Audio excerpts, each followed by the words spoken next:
Applying the many rather complex provisions of the new Food Traceability Rule, FSMA 204, can take a business a long way in understanding its own, also often complex supply chain to increase its traceability capabilities. But what the rule doesn't do is unify the industry in a single comprehensive approach that enables efficient interaction between the food businesses and industry sectors.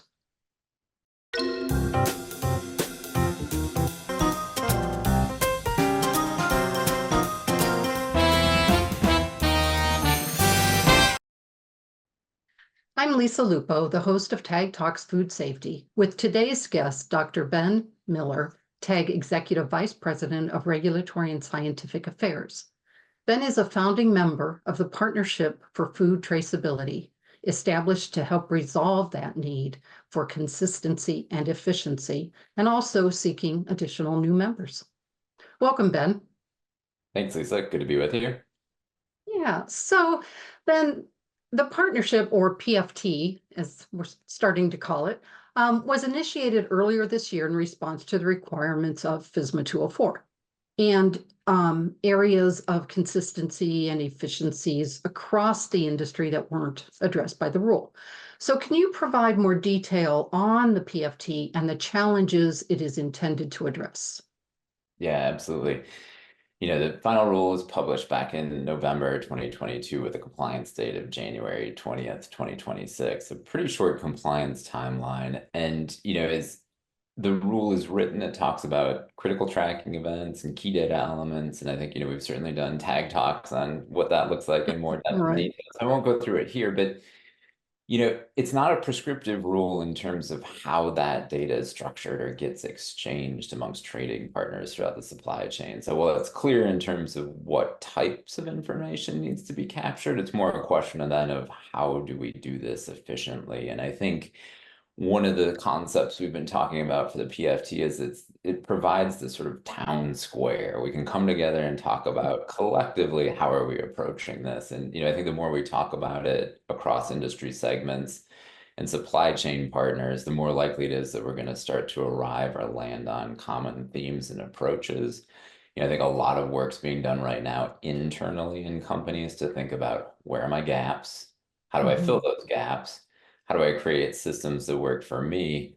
But then we have to be able to plug the Christmas tree lights together, right? Like, and you want them to all light up, but we know how frustrating it is when you find the one that doesn't. It keeps everything else from lighting up. So it's really that. It's like, how do we get the string to work in a way that is most efficient, essentially, or ideally for everybody in the supply chain? And so that's really in a nutshell, I think, the problem that the PFT is looking to solve. And, there'll be a lot of good conversations and very complex kind of working conversations that happen once we get, a core group of membership stood up for that. So that's really the intent. And I know we'll talk a little bit more about the details here. Hey, it's Lisa Lupo, host of TAG Talks Food Safety. Got questions about food safety? Subscribe now to learn the latest. Okay, so how is it different than other traceability initiatives and association programs and advocacy groups and all those others that are, doing different forms of traceability? Yeah, another great question. This PFT doesn't really look to replace any of that work. I think it's really designed to stand on the shoulders of everything that's come before and continues to happen. There's a lot of trade associations, other and industry-specific initiatives that have been underway for a while. I mean, something like the Produce Traceability Initiative goes back even, more than a decade at this point. So it's not that traceability is a new idea, but again, kind of that town square concept. What's happening for the most part right now has been really, I think, focused on particular industry segments. So well, we recognize that one segment might have a good sense of how they handle harvest information and processing information. How does that get kind of transferred to distributors, and how are distributors transferring that information forward to their trading or to their customers, farther downstream, restaurant and retail locations. So really the goal of the PFT is to be independent, balanced, and sector neutral. So we feel like it's kind of unique in that regard, in the sense Okay. that we're not an association. This entity hasn't existed before. It really is designed for the specific purpose of facilitating these kind of conversations. And I think the important piece is that it's member driven. So we want Okay. membership that really represents the breadth and depth and complexity of the food supply chain. And those members are going to make decisions in terms of what works collectively best for them. So that I think is, again, one of the things that makes the PFT unique and what we're trying to accomplish. Okay. Well, kind of along those lines, the PFT has a strong focus on consistency and efficiency. But the businesses in the food industry are really diverse, farms to restaurants, seafood to baked goods, small to large international. So how can the PFT address the unique aspects and needs of all these different businesses? Yeah, it's another great question. And I think, when we look at the regulations given it's kind of that rule set, right? Critical tracking events, key data elements. It's really the how do we plug those pieces together? And those need to be really kind of technical conversations that happen between people with real expertise in that space and trading partners. So we think about how do we make data interoperable? That's not a requirement of FSMA 204, the traceability rule. But I think the reality is that, we recognize amongst trading partners, as you point out, there's a huge diversity in terms of the types of products, as well as just the data systems that exist. So again, Mhm. how do we create, technological frameworks that really plug and play and work well together to ensure that, one, there's not significant cost to entities in the supply chain, and then two, that there's an efficient exchange of data. And so when we look at the structure of the work group, which I think we'll talk about in, a little bit here, but really it's driven at the committee level, and that's where a lot of the technical work will happen, committee and work group levels. And then that Okay. information is going to be brought forward to the membership so that they can digest and at the end of the day vote on it, say this is something that Mm. we support. Okay. So with it being a public-private partnership, FDA has also been involved. Why is that critical? Again, one of the things that it makes this unique is having FDA and by extension, I think other regulators at the table. When we think about the way traceback investigations happen, the end consumer of the information that will be created from this rule is FDA and state regulatory agencies by and large. So those are the folks that go out and collect the records and make those requests during traceback investigations. It's important that they have a seat at the table to be able to be in those conversations when we're talking about technical solutions, right?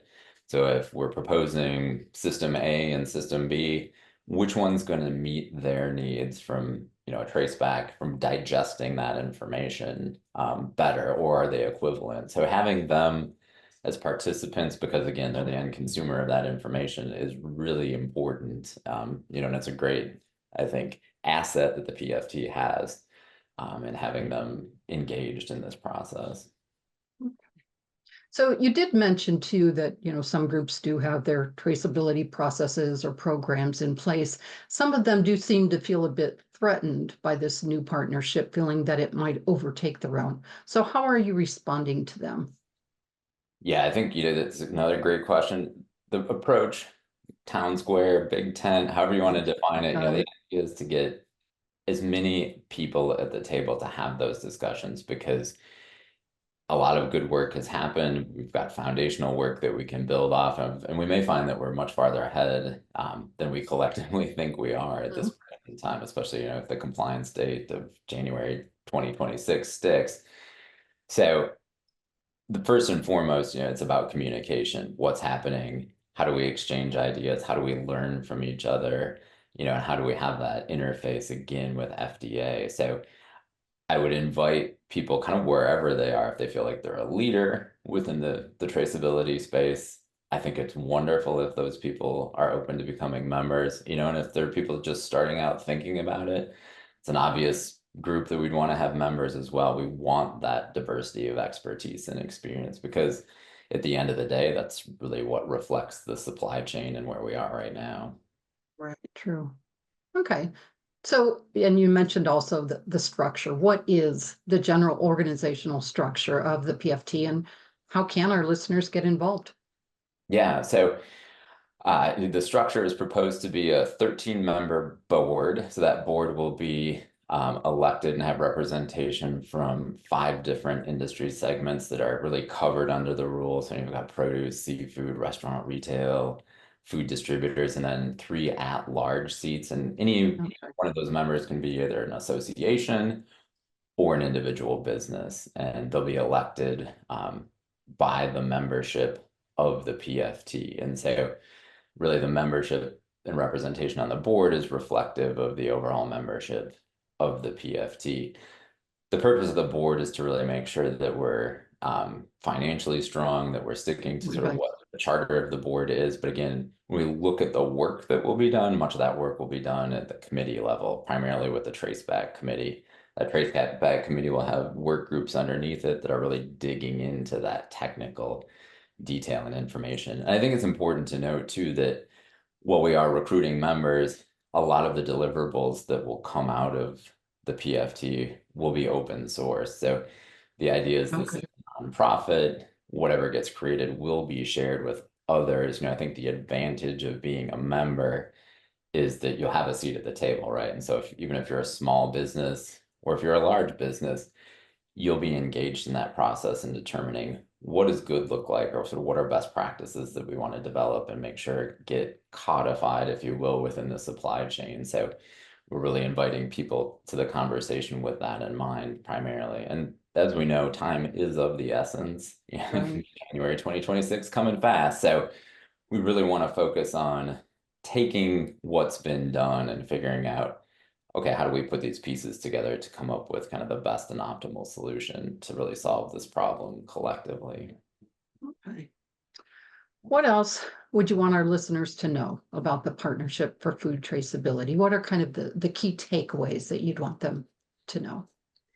Yeah, TAG, we're partnering with Levitt Partners. Levitt Partners has done this before. I think that's an important thing for people to know. They've done it on the drug supply side. So back in 2013, there was the Drug Supply Security Act that was passed that required traceability in similar ways to what we're seeing now with the Food Traceability Rule, FSMA 204. So, we're partnering with an entity that has created a similar nonprofit. And so we really are able to kind of step forward, probably 2 or 3 steps from where we would otherwise be collectively as a food industry. Because of that experience, Levitt's been a great partner with TAG and really getting this up and running. I think the other thing is that while it does feel like, we're somewhat down the road in terms of the compliance date, uh, there's still many complex problems to be solved. And I think we encounter those on a daily basis with the clients that we work with in terms of like, yeah, we've defined now how we're going to do things internally, but really don't know how that's going to play when we start to reach out either to our suppliers or to our customers. So that is really, I think, where a lot of the important conversations need to happen. And I think that's why, we're recruiting membership over the next couple months with an anticipated launch date of October 1st. But I think we're Okay, cautiously optimistic that we're going to get there and that people will see the value in what we're trying to accomplish. great. Thank you so much, Ben. It's really evident that quite a lot of thought and work has gone into the initiation of the partnership, and with its continued member development, sure to help unite the industry as true traceability partners. So we really look forward to inviting you back to hear more as this rollout continues. And if our listeners would like more information, you can check out the new website at pftraceability.org, all one word, or connect with TAG at info@atchisongroup.com. Thank you. Yeah, thanks, Lisa.